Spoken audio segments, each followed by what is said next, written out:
Several parts of the country have for the longest time been faced with serious challenges of inadequate water supply, and in some instances, water purity has also been questionable.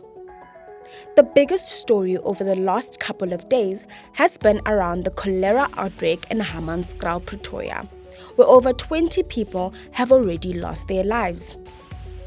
In recent weeks, the Citizen News also visited Refengkhotso area in Deneysville, Free State, where residents are either without water for weeks or have mud running out of their taps. The question of water security has been dominating a lot of discussions as to whether or not the country has reached crisis point, similar to the ongoing load shedding crisis.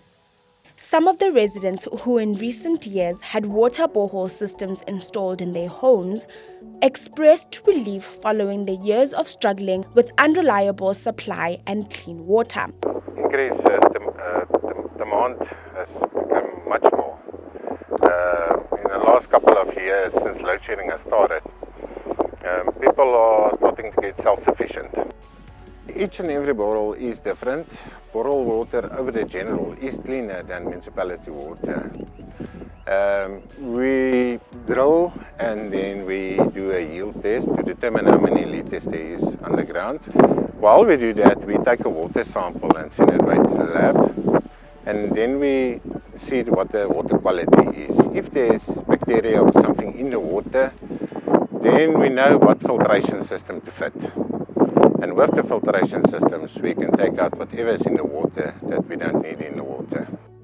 Meanwhile, water expert from the University of South Africa, Professor Du Plessis, says the country is already experiencing various water crises in various locations at different magnitudes. Professor Du Plessis says there are numerous examples of water crises across the country, with some of them including but not limited to the continuous sewage pollution across the country. Actually, my intention was long-term investment because it used to cost me over 2,000 towards the municipality. So I thought that going the borehole route will save me a lot of money, not only for me, in future generations, and the value of the house as well, because if you've got a borehole in your own property, that I was told that it will increase the value of the property itself. But it's saving basically, because at the same time, municipal service is not reliable now lately. The current prognosis for the country's water resource is concerning, according to Du Plessis, stressing that the water demand will exceed water availability as soon as 2025.